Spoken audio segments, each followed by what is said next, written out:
Mis saludos, estudiantes y profesores, bienvenidos a esta clase que vamos a cerrar el ciclo de preparación para el ingreso, clase que, bueno, va dirigida fundamentalmente al tratamiento a las personalidades. Ya lo habíamos dicho antes cuando despedíamos la clase anterior de lo que eso significaba. O sea, no habíamos dado un profundo tratamiento, aunque sí, al hablar de hechos, de documentos, lógicamente tenemos que hablar de grandes personalidades, pero no le habíamos dado el tratamiento como se debe hacer a una personalidad histórica.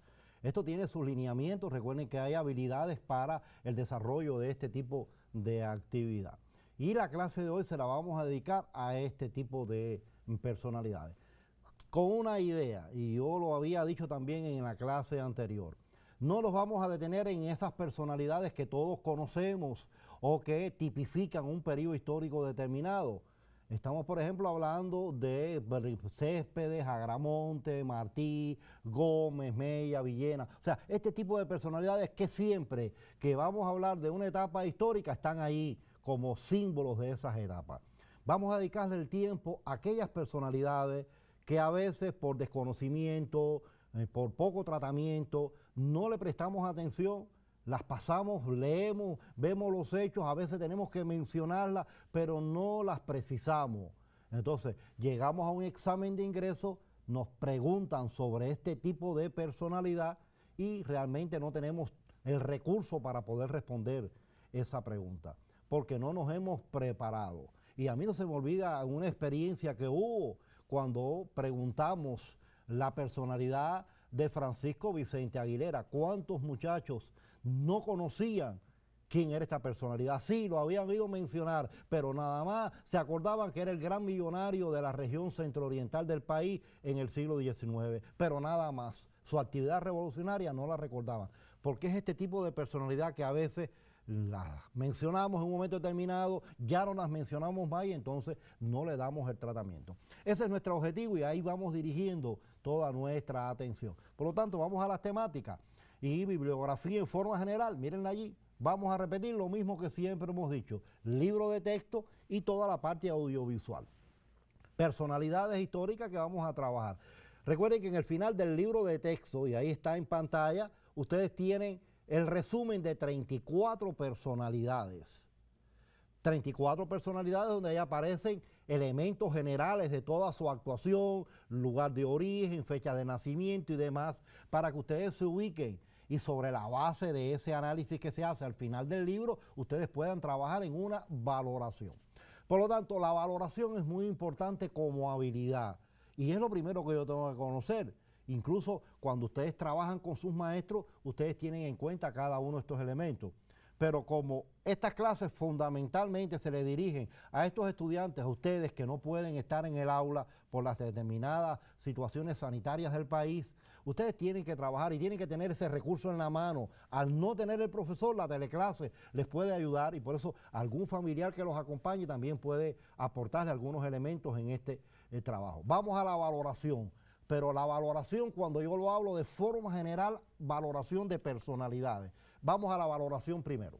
Cuando yo hablo de una valoración, recuerden que la valoración tiene su algoritmo, sus lineamientos. Cuando yo voy a hacer una valoración, ¿qué yo tengo que tener en cuenta? Mírenlo ahí apareciendo en pantalla.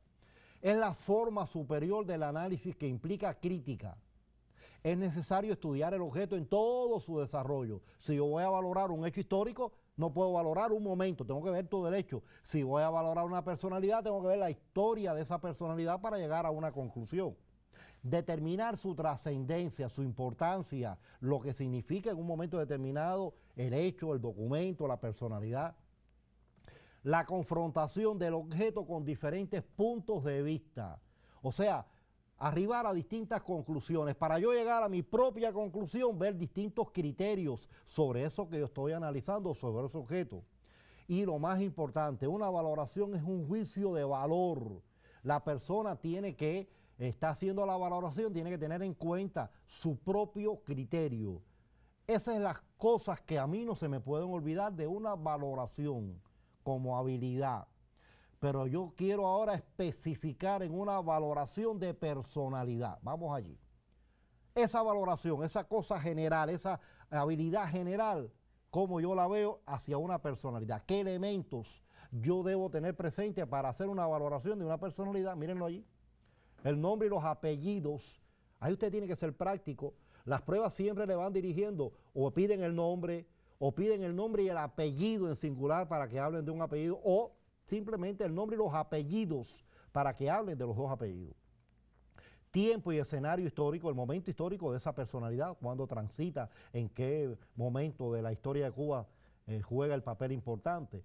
Origen, posición, intereses de clase, clase social que representa e intereses de clase que defiende, sus principales ideas, su afiliación política, las acciones. Una valoración no puede ser un análisis idealista de una personalidad o ir directo a las cosas prácticas, a lo que hizo esa personalidad y la importancia histórica.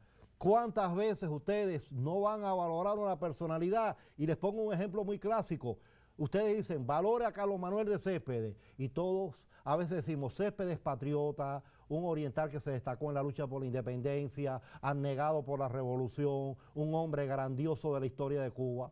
Pero yo realmente valoré a Céspedes, sí, di ideas generales, pero yo estoy diciendo cosas particulares, el trabajo de esa personalidad que me demuestra todas esas conclusiones, porque yo lo que estoy dando es conclusiones, pero ¿en qué hechos históricos yo me apoyé? Yo en la valoración tengo que ir a los hechos claves de esa personalidad. ¿Qué hizo? ¿Qué aportó? ¿Por qué tiene tanta importancia histórica?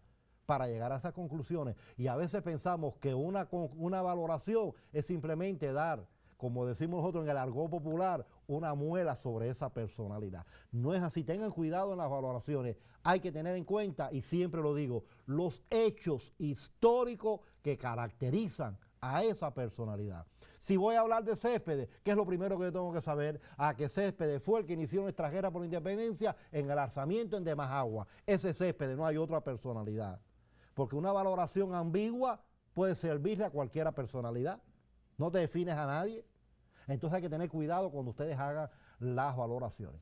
Pero las valoraciones tienen sus particularidades en las pruebas. Esta es la valoración de personalidades, pero la forma de preguntarlo, veamos. Cuando yo hago la valoración de las personalidades, puedo hacerlo de distintas maneras, mírenlas ahí.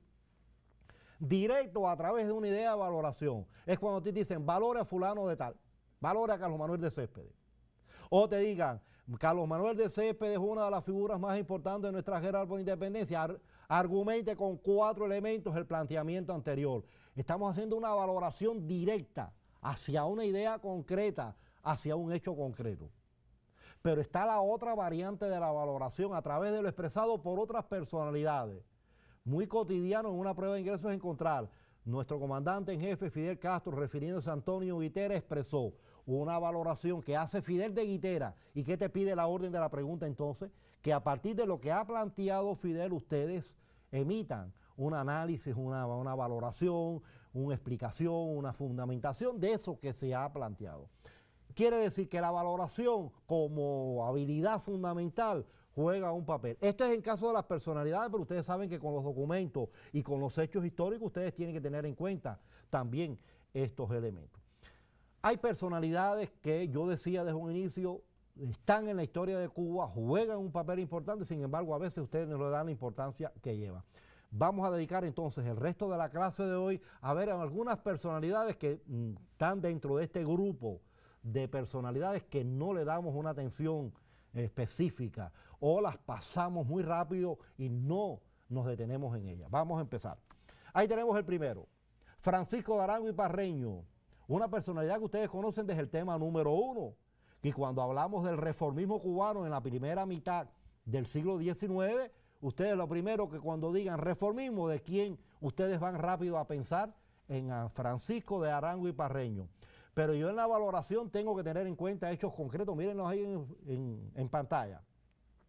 Máxima figura en el reformismo en su primera generación. Recuerden que es una generación clásica. Cuando uno habla de reformismo, esa primera generación, por las figuras ilustres, uno de los criollos más ricos de la región occidental en ese momento, un alto nivel cultural, nombrado consejero de India, miembro de la Sociedad Económica Amigos del País. Y cuidado, este es uno de los grandes aportes de este hombre al acervo cultural cubano, a la formación del criollo, de la nacionalidad cubana. su discurso sobre la agricultura en La Habana y medios de fomentarla. Él es reformista, él defiende la trata, defiende la esclavitud, su apego a la metrópoli, pero ya planteaba que Cuba debía tener su propio desarrollo económico autónomo. Y en este discurso él habla de algunas líneas económicas que incluso cuando uno analiza el documento se da cuenta que casi está buscando una línea capitalista para el desarrollo económico de Cuba, pero con una limitante, vinculado a la metrópoli española. Pero es uno de sus grandes aportes, los aportes económicos que hace Francisco de Arango y Parreño. Por lo tanto, en una caracterización estos elementos no me pueden faltar, porque son importantes a tener en cuenta. Este es el caso de Francisco Arango y Parreño. Seguimos en el tema 1, porque ahí hay 3 personalidades que son importantes. Vamos a esta otra. José Antonio Saco y López, un personaje que ustedes conocen muchísimo, porque lo vimos en el reformismo en la segunda generación, pero después en la lucha contra el anexionismo lo encontramos a él también. Recuerden que estamos hablando de otra de las figuras de esta generación reformista, pero de su segunda generación. Recuerden que la segunda generación reformista fue más liberal, hubo cambios importantes. Miren, observen ya las ideas de Saco, criticó la sociedad colonial y la trata de esclavos, pero no solo eso, ya en algunos escritos Saco planteaba la necesidad de la abolición gradual de la esclavitud poco a poco. Ya él habla de abolición. Quiere decir que en este reformista hay un cambio en el pensamiento, pero sigue vinculado a estas ideas reformistas. Gran opositor del anexionismo a través de la obra Contra la Anexión, eso lo vimos cuando trabajamos todo este contenido, y sobre todo un defensor de la nacionalidad cubana. Recuerden que había una sola limitante en todo el pensamiento de Saco. Él hablaba de una nacionalidad pero de blancos. Él no incluía en la nacionalidad cubana a los negros ni mestizos. Él hablaba de los blancos, pero al menos está hablando de aquel cubano que ha nacido en tierra y por lo tanto representa los intereses de esa sociedad. Tanto la herencia cultural de sus padres como madres, o sea, sus progenitores, y que todo este nuevo personaje, aunque para él eran solo los blancos, pero ya está hablando de algo nuevo en la sociedad cubana del criollo. Y esa nacionalidad para Saco fue muy importante, y él lo dice en su obra Contra la Anexión. El mayor peligro de la anexión es que vamos a perder la nacionalidad cubana. Y eso es importante que ustedes lo tengan en cuenta. Este es el caso de José Antonio Saco. Pero vamos a otro reformista de la segunda generación. Y una personalidad que a veces ni lo tocamos. Y cuidado, porque estamos hablando de José La Luz y Caballero, otro hombre de un nivel cultural elevadísimo, un educador notable, se le dice así, el educador más notable del siglo XIX cubano. Incluso cuando ustedes hablen de las ideas pedagógicas en la actualidad de la Revolución Cubana, siempre se habla que en esas ideas pedagógicas es uno de los principales que hizo aportes a ella, fue José La Luz y Caballero. Él tuvo su propia escuela, fue director de su escuela, él aplicó en esa escuela sus métodos de una vigencia actual increíble. Pero se habla del gran pedagogo del siglo XIX, representante de las ideas reformistas en su segunda generación. Recuerden que él fue uno de los grandes abolicionistas de la época y hablamos de él cuando mencionamos aquella conspiración que fue descubierta, Soles y Rayos de Bolívar, y todas que tenía sus ideas independentistas. Pero recuerden cuando el proceso de la escalera, cuando a él lo tildan de abolicionista y lo meten en un listado completo para condenarlo, y tuvo enfrentamientos con la metrópoli, o sea, que estamos hablando de una figura con todas estas particularidades. Volvemos a pantalla. Dirigió la Sociedad Económica Amigos del País, una de las grandes instituciones de la época en La Habana y en el país en aquellos momentos, y defendió el papel de los jóvenes. Y esto es muy importante. Si él está vinculado a la juventud, es el gran pedagogo. Él decía que en los jóvenes se encontraba una cantera fundamental. Y ustedes saben que cuando le damos tratamiento a las personalidades históricas, hay un elemento que podemos utilizar en la caracterización y es el seudónimo histórico, el epíteto con que se conoce en la historia esa personalidad.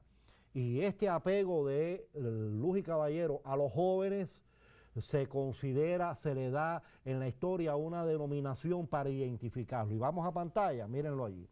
El forjador de hombres. Cuando ustedes hablan en la historia de Cuba del forjador de hombres, siempre vamos inmediatamente a la figura de José de la Luz y Caballero. Quiere decir que ese seudónimo también constituye una característica de su personalidad, personalidad que tiene todas estas ideas. Pero vamos a continuar. Otro personaje clásico, creo que es el que menos problemas ustedes tienen del tema 1, Félix Varela y Morales.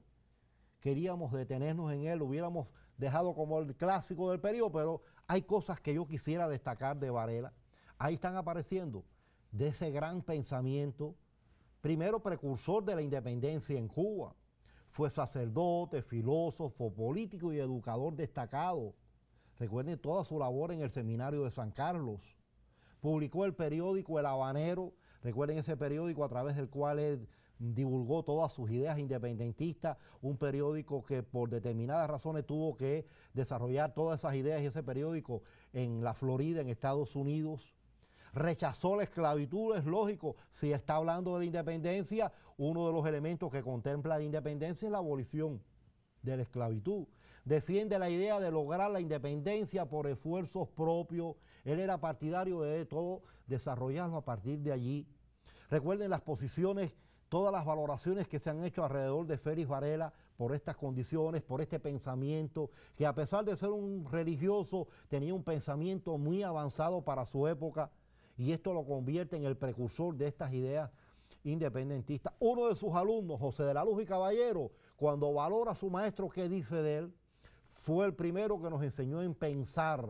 Es el hombre que dio la idea de tener sus propios criterios, de tener sus propias valoraciones.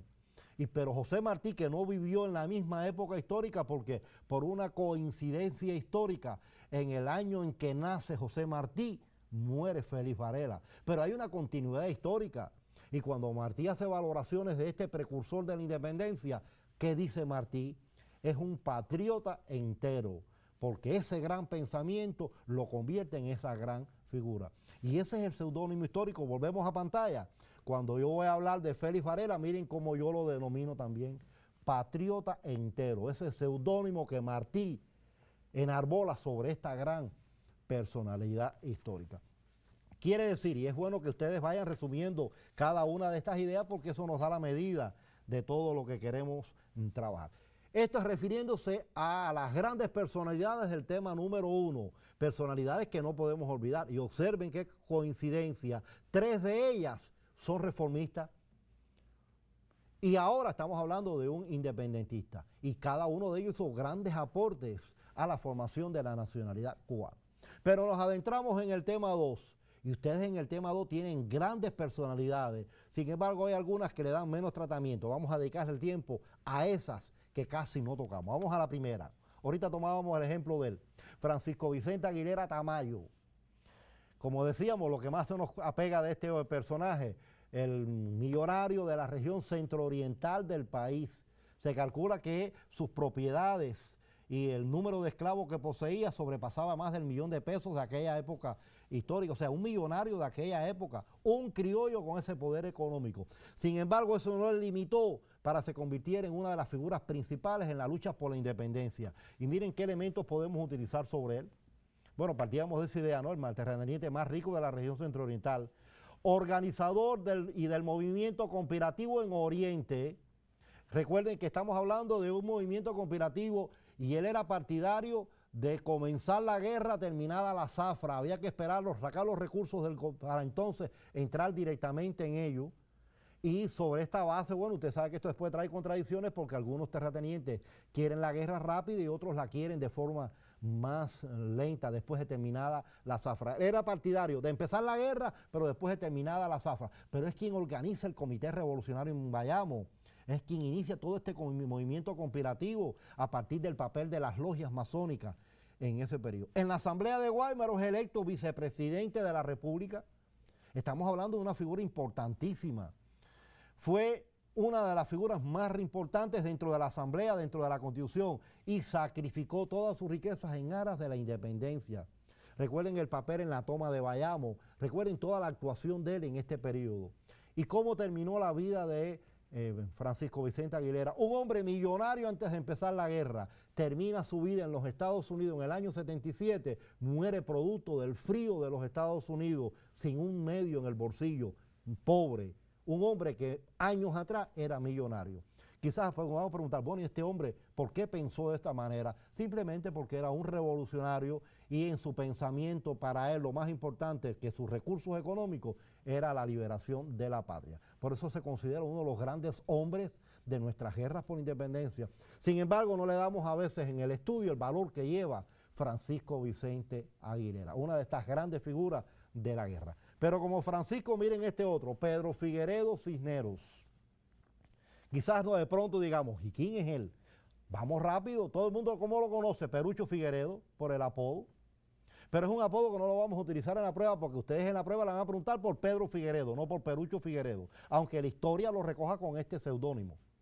Y esto es importante tenerlo en cuenta. Sin embargo, le preguntamos de Pedro Figueredo y nada, todo el mundo se acuerda de un hecho nada más. Fue el autor del himno nacional, ya. Preguntemos otras cosas sobre él, qué otras cosas pudiéramos tratar, darle tratamiento. Vamos allí. Iniciador del movimiento conspirativo en Bayamo, es la figura vinculada a Francisco Vicente Aguilera en toda esta preparación, a Maceo Osorio, todas estas grandes figuras que dieron inicio al movimiento conspirativo, a estas logias masónicas que jugaron un papel tan importante en estos momentos, en el año 68, en la región oriental. Participó en la toma de Bayamo. Recuerden ese gran hecho histórico, cuando se toma Bayamo entre el 18 y el 20 de octubre de ese año 68, allí se establece el primer gobierno revolucionario, donde Céspedes es la figura principal, pero hay un acontecimiento ese 20 de octubre del año 68, cuando él escribe la letra del himno nacional, del himno de Bayamo, letra que ese día tararea el pueblo que ya conocía la letra del himno nacional. Quiere decir que es el autor de ese himno nacional. Y volvemos para terminar. Apoyó decididamente la dirección de Carlos Manuel de Céspedes. Porque a veces decimos, bueno, ¿qué importancia tiene este último elemento? Recuerden que cuando Céspedes lo eligen presidente de la República, hubo sus contradicciones, incluso hubo enfrentamientos, algunos no querían acatar la dirección de Céspedes. Y a pesar de que él era partidario, igual que Francisco Vicente Aguilera, de comenzar la guerra después de terminada la zafra, cuando Céspedes inicia la guerra y después electo presidente en la Asamblea de Guaymaro, él es uno de los que está al lado de Céspedes en todas sus decisiones. Y eso es muy importante porque es un apoyo del presidente después en todo este periodo hasta el año 70 en que es fusilado Perucho Figueredo. Pero a veces no lo tenemos en cuenta cuando vamos a trabajar. Esta es otra de las personalidades que yo quería. Y observen esta, Salvador Cisneros Betancur, un camagüeyano de un prestigio enorme, por varias razones. En primer lugar, un marqués, un hombre con título de nobleza en medio de la guerra. Mira que a Martí le llamó la atención esto. Incluso Martí cuando habla de Salvador dice el gran marqués. O sea, un hombre de tanta riqueza, de un título de nobleza, un marqués, que incluso ustedes saben que el título de nobleza traía su nombre, y él es el marqués de Santa Lucía. Un hombre con este nivel económico que tenía, con este, diríamos, desde el punto de vista social, el nivel de clase social que tenía, sin embargo, es un hombre que está vinculado a la guerra de Camagüey. ¿Cuántos hechos históricos están vinculados? Sin embargo, cuando sale en una prueba, nos estamos pensando en Salvador Cisneros y a veces recurrimos al final de su vida y no nos vamos a todo este tratamiento que tenemos que darle en la guerra. Si usted va al libro de texto, usted encuentra 14 elementos para caracterizar a Salvador Cisneros. Sin embargo, no lo tenemos en cuenta cuando hacemos una valoración. Vamos a darle algunos recursos que ustedes pueden utilizar. Mírenlos allí. Iniciador de la guerra en Camagüey. Recuerden, la guerra se inicia en las Clavellinas, el paso de las Clavellinas, y él es uno de los que está en ese alzamiento. Después está con Ignacio Agramonte en la reunión de las minas, dos momentos claves en Camagüey. Participó en las asambleas de Guaymaro, Jimaguayú, La Yaya y la constituyente de 1901. Miren cuántos momentos clave de la guerra y de la historia de Cuba. Presidente de la Cámara en Guaymaro y 2 veces presidente de la República en armas. En la guerra de los 10 años y en la asamblea de Jimaguayú es electo presidente. Y bueno, ya al final, que es lo que yo decía ahorita, lo que más conocemos de él es el voto particular contra la enmienda Plan en aquel periodo de la ocupación militar. Ese es Salvador Cisneros. ¿Y la historia con qué nombre lo recoge? por el que Martí siempre le llamó la atención, un marqués en plena guerra, y el seudónimo histórico entonces para identificar a este gran hombre es el Marqués. Otro de los grandes personajes que transitan la guerra que a veces no le damos importancia. Pero vamos a seguir. Otro de las guerras, Juan Gualberto Gómez Ferrer. Juan Gualberto Gómez lo conocemos también mucho porque está muy vinculado a la labor de Martí, sobre todo en la guerra del 95, y desde la guerra chiquita estamos hablando de Juan Gualberto Gómez, un personaje que conocemos con todos los detalles, pero bueno, vamos a precisar algunas de las ideas. Participó en la preparación de la guerra chiquita, ya lo decíamos, electo representante en Cuba del PRC. Miren, a veces no tenemos en cuenta este elemento. Cuando Martí funda en 1892 el Partido Revolucionario Cubano, Martí está en la emigración y él necesitaba un hombre de confianza en Cuba que representara el partido. ¿Y a quién elige Martí para ello? A Juan Gualberto Gómez, al que él llamaba mi amigo negro. Por lo tanto, es la confianza que Martí tenía en esta gran figura histórica. Dirigió el alzamiento en Ibarra, tampoco a veces recordamos esto. Él es uno de los organizadores de la guerra necesaria del 24 de febrero, incluso en la reunión en donde él dirigía es el que decide que fuera el 24 de febrero. Él se traslada de La Habana para Matanza y inicia la guerra allí, en ese lugar de Matanza, en Ibarra, el 24 de febrero. Delegado a la Asamblea de Santa Cruz del Sur, recuerden que hablamos mucho de esta asamblea, y también de la Constituyente de 1901. Y bueno, lo que siempre conocemos de la ponencia contra la enmienda Pla. O sea que tenemos varios elementos de estas grandes personalidades en la etapa de las guerras por la independencia. Y esto es importante porque son personalidades que están allí, que son grandes figuras, y bueno, estamos viendo todas las que hemos mencionado. Todas jugaron un papel, todas tienen una misión que cumplieron dentro de las luchas por la independencia. Pero ¿qué ocurre? Nos concentramos en las clásicas, Céspedes, Agramonte, Maceo, Gómez, Martí, Calito García, y entonces obviamos a estas otras personalidades que también jugaron papeles muy importantes en nuestras luchas por la independencia. Ese es el tema 2, esas son nuestras guerras por la independencia. Pero a partir del tema 3 y tema 4, ustedes en la etapa de la República también trabajan varias personalidades clásicas. Pero hay algunas que yo quisiera detenerme en ellas que son clásicas, pero no le damos el tratamiento requerido. Empezamos. Miren el primero. Manuel Sanguilí Garrite. Cuando hablamos de este personaje, todo el mundo rápido confunde la mente. Empezamos en Julio Sanguilí. No, yo no estoy hablando de su hermano. Su hermano es el que conocemos por el rescate con Ignacio Agramonte, el que conocemos preparador de la guerra en La Habana ese 24 de febrero, que no logró efectuarse porque fue detenido. Esa gran personalidad que estuvo vinculada a las luchas por la independencia. Me estoy refiriendo a ese hermano de él, Manuel Sanguilí. Y es importante que ustedes lo tengan en cuenta, porque hay cosas que están en el libro de texto que a veces no tocamos. Volvemos a pantalla para ver entonces a qué hechos históricos nos estamos refiriendo. Llegó en la expedición del Galvanis en el 68. Recuerden, cuando hablamos de la guerra de los 10 años, dijimos la primera expedición que llega del exterior a Cuba, donde venían los dos hermanos Sanguilí, tanto Julio como Manuel, donde venía Manuel de Quesada, donde venía Henry Riff, figuras importantes que llegaron a las guerras de independencia cubana, a la guerra de los 10 años. Él viene allí, por lo tanto es un combatiente de la guerra del 68, es un combatiente de la guerra del 95, lo que a veces no lo tenemos en cuenta. Se destacó por la literatura, la oratoria y el periodismo. Más se destaca en este aspecto el periodismo. Él escribe mucho, sobre todo por ese marcado carácter antiimperialista en todo el sentido. Es delegado a la Asamblea Constituyente. Recuerden que esa asamblea es la que después aprobó la Constitución del 1 y es la que se ve obligada en cierta medida a aprobar la enmienda Pla, y él es uno de los que se opone a la enmienda Pla, de esos votos negativos contra la enmienda Pla. Él es uno de ellos. Y lo que más conocemos de Manuel Sanguilí, los discursos que él pronuncia en 1903 contra el Tratado de Reciprocidad Comercial, donde él demuestra ese contenido antiimperialista en toda la extensión de la palabra. Ese es Manuel Sanguilí con estas características. Pero en la República hay otros elementos que debemos conocer. Vamos allá, ahí tenemos otro, Carlos Baliño, iniciando la República. Pero es que de Carlos Baliño estamos hablando desde la etapa de Martí, porque él es el hombre de las 3 generaciones. Él estaba en la emigración en el momento en que Martí preparaba nuestras guerras por la independencia, y cuando Martí funda el PRC, él es uno de los miembros de esa organización. Por lo tanto, estamos hablando de una figura importante. Vamos a los hechos, mírenlos allí.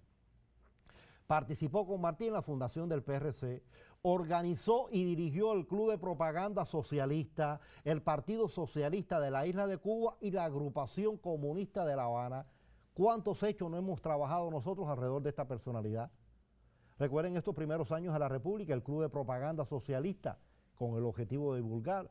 En 1906, cuando funda el Partido Socialista o Partido de la Isla de Cuba, o sea, Partido Socialista de la Isla de Cuba. Y ya en el 23, bueno, vinculado a la Tercera Internacional, cuando él funda la Agrupación Comunista de La Habana, que es un paso inmediato después para fundar esto último, el Partido Comunista de Cuba en 1925. Uno de los fundadores, uno de los promotores de fundar ese partido comunista. Estamos hablando de un hombre de esa gran medida, de ese gran tamaño desde el punto de vista político e ideológico.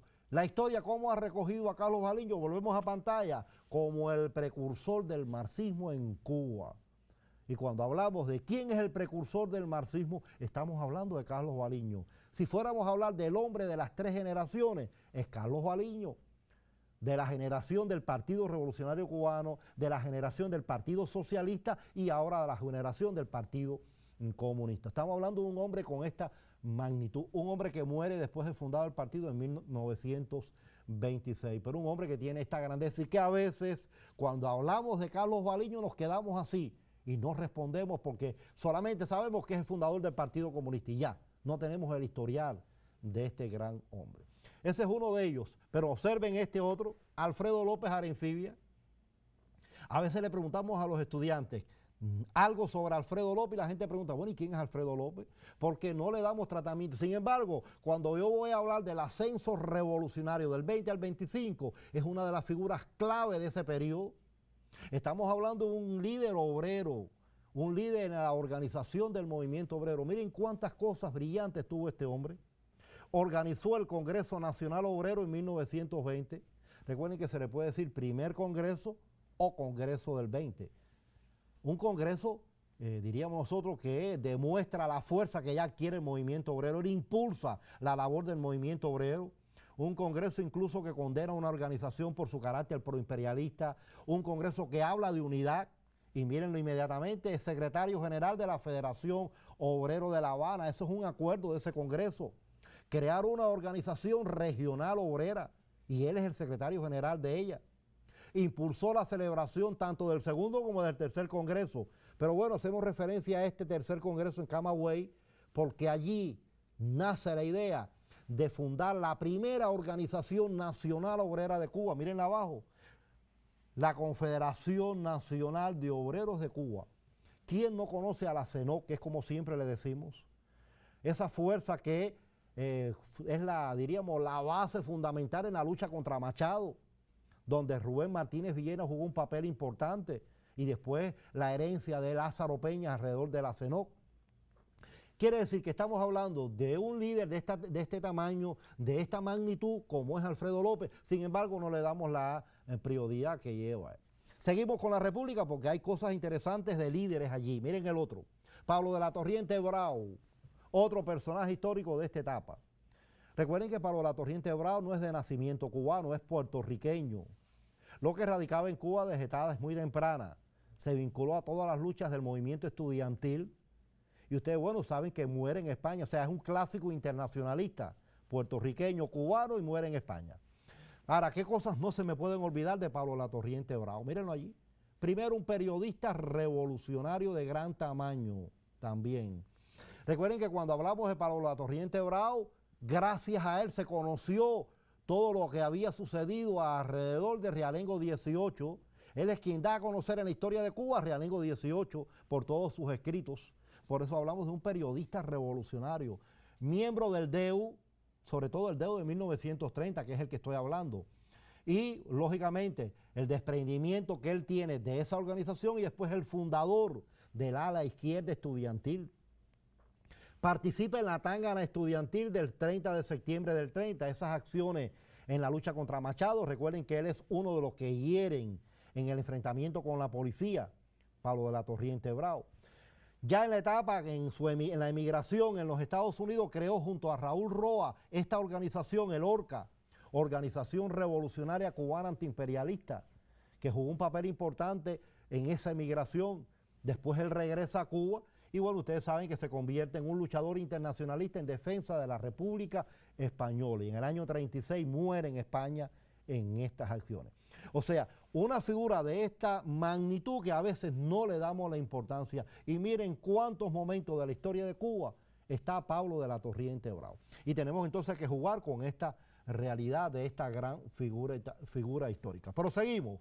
Blas Roca Calderío, creo que lo conocemos un poquito más, porque hablamos de él en distintos momentos, pero ¿dónde le damos toda la fuerza a Blas Roca? En la Revolución del Poder. Ahorita recuerden cuando hablamos en la clase anterior del proceso de la Constitución Socialista, el primer presidente de la Asamblea Nacional. Pero igual y antes, ¿dónde sacamos nosotros a esta gran personalidad? ¿En qué momento histórico lo vamos a vincular? Vamos a él, mírenlo allí. Delegado a la Asamblea Constituyente en 1939. Recuerden que cuando muere Villena en 1934, Villena era el asesor jurídico del Partido Comunista en aquel momento. Y entonces Blas Roca va a sustituir en la dirección del partido a Rubén Martínez Villena después de su muerte. O sea, se convierte en una figura dirigente. Ya en plena apertura democrática, bueno, es electo miembro de la Asamblea Constituyente. Tiene el mérito de participar en la elaboración de la Constitución del 40. Mírenlo allí, ya en la Revolución perteneció a la dirección de las ORI y después del Partido Comunista en el año 65, ese proceso que explicamos nosotros en la Revolución. Dirigió el proceso de elaboración de la Constitución y bueno, y primer presidente de la Asamblea Nacional. Estos hechos ustedes lo tienen más fresco porque los vimos en la clase anterior. Pero miren cuántas cosas en su libro de texto tienen sobre Blas Roca Calderío. Sin embargo, a veces no lo tenemos en cuenta y cuando vamos a trabajarlo, nada más nos acordamos de la Revolución, no lo vemos ubicado allá desde la lucha contra los gobiernos existentes, en la apertura democrática, en la lucha contra Batista, todo este proceso que se lleva a cabo, ya en la Revolución con todas estas particularidades. Y muy vinculado a la dirección del partido, también otro comunista, pero que se dirige al movimiento obrero, está allí, Lázaro Peña González, mírenlo allí. Otro líder de los que no se puede dejar de mencionar, miren las particularidades. Gran luchador antimachadista, integró la dirección de la CENOR. Recuerden que cuando muere Villena, Blas Roca se encarga del partido y él se encarga de la CENOR. Fundó en el año 39 la Confederación de Trabajadores de Cuba, uno de los hechos de la apertura que ustedes profundizaron. Secretario general de la CTC en el 11º y 13 congresos, ya congresos en la Revolución. Y vicepresidente de la Federación Sindical Mundial. Estamos en presencia de un hombre que la historia lo recoge con este seudónimo, capitán de la clase obrera. Lázaro Peña es una figura que con toda su dimensión, igual que otras que hemos ido viendo, en el libro de texto tiene varias informaciones, pero ¿qué ocurre?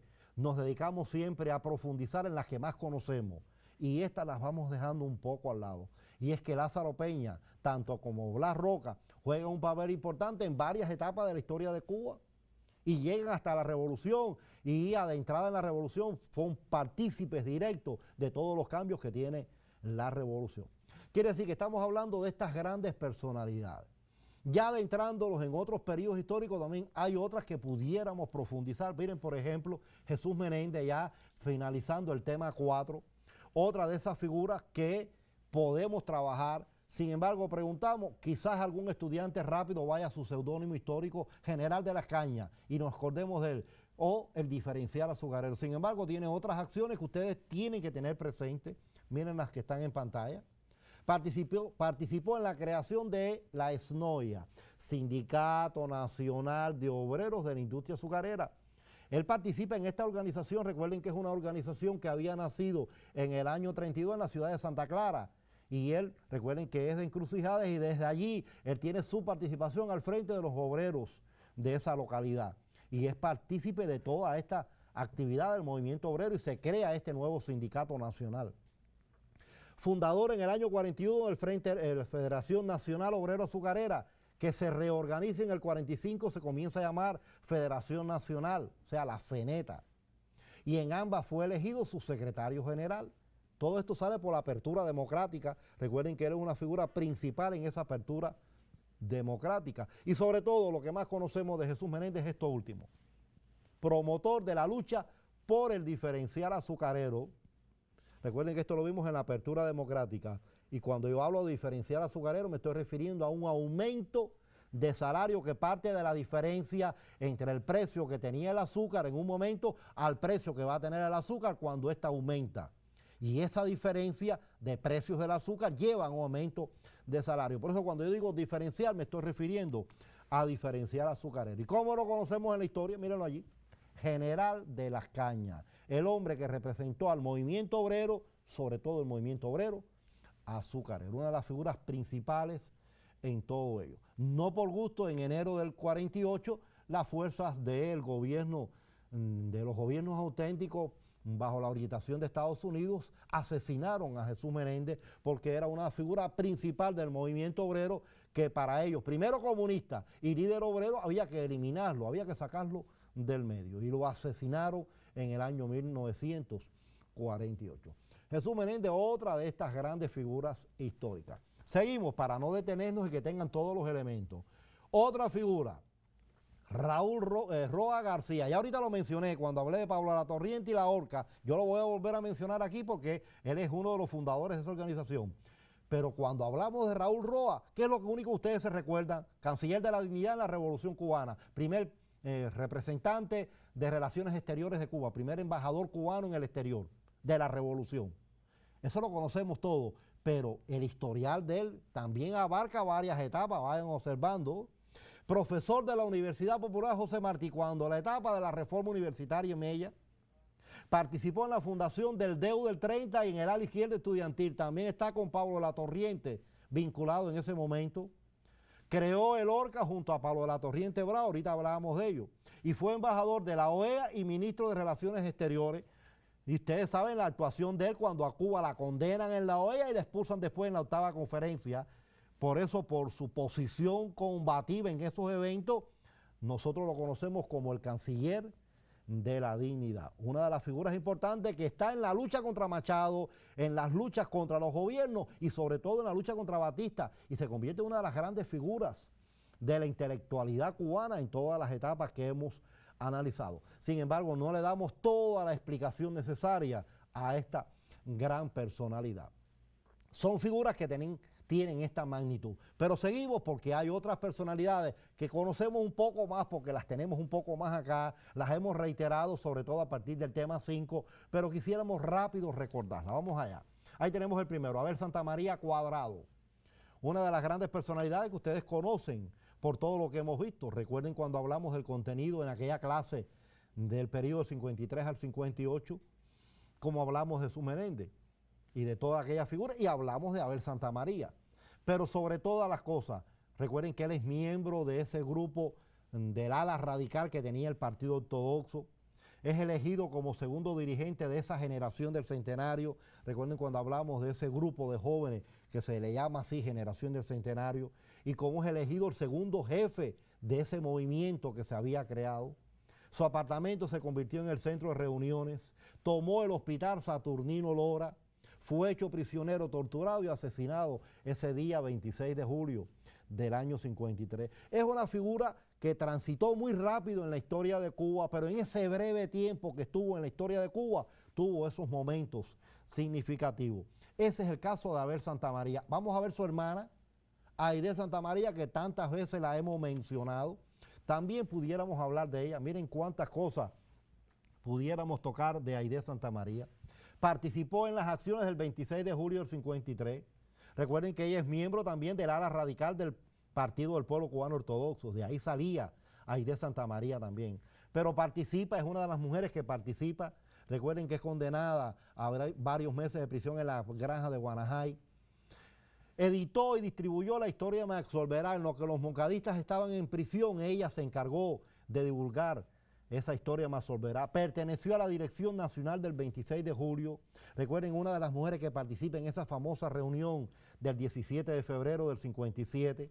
Y sobre todo, algo que ustedes conocen muy bien de ella, en ese año 59, la fundación de la Casa de las Américas. Esa Casa de las Américas fue una iniciativa de ella en sus relaciones con el continente. Esa es Aide con toda su magnitud. Recuerden el nombre de Aide, por favor, cuando ustedes vayan a trabajar. Es un nombre que les puede traer problemas desde el punto de vista ortográfico. Volvemos a pantalla para verlo nada más.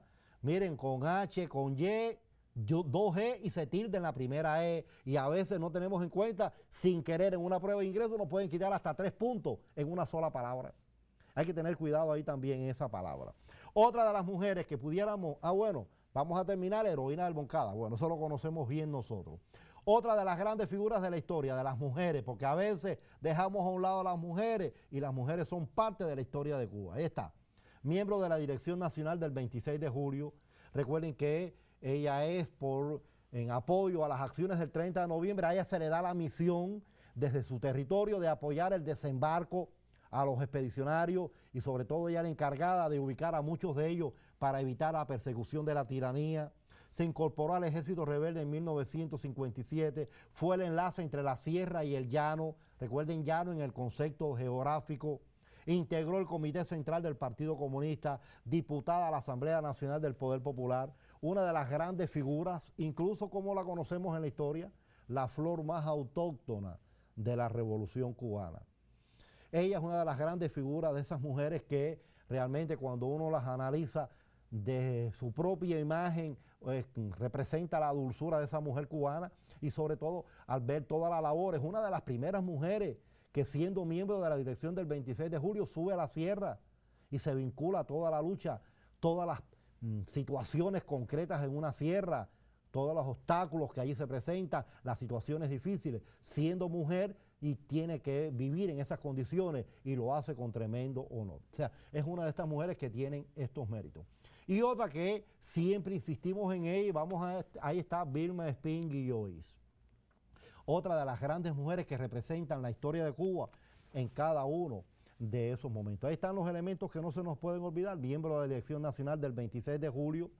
Recuerden que ella es otra de esas primeras mujeres que sube a la sierra, muy vinculada al segundo frente donde estaba Raúl Castro, y es miembro de ese frente guerrillero, organizadora de las acciones del 30 de noviembre del 56 con Fran País, que a veces hablamos del 30 de noviembre y no la tenemos en cuenta. Ella es una de las organizadoras junto con Fran País. Se incorporó al ejército rebelde, organizó y fue presidenta de la Federación de Mujeres Cubanas, miembro del Comité Central del Partido. Miren cuántas cosas tenemos con Vilma Espín también. O sea, estamos hablando de 3 grandes mujeres, para tomar el ejemplo de ella, que son significativas. Porque ¿qué ocurre con las valoraciones de la personalidad a veces?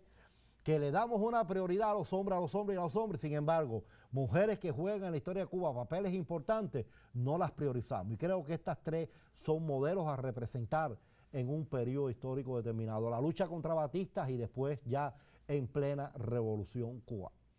Este es el trabajo que queríamos hacer con las personalidades a lo largo de la historia.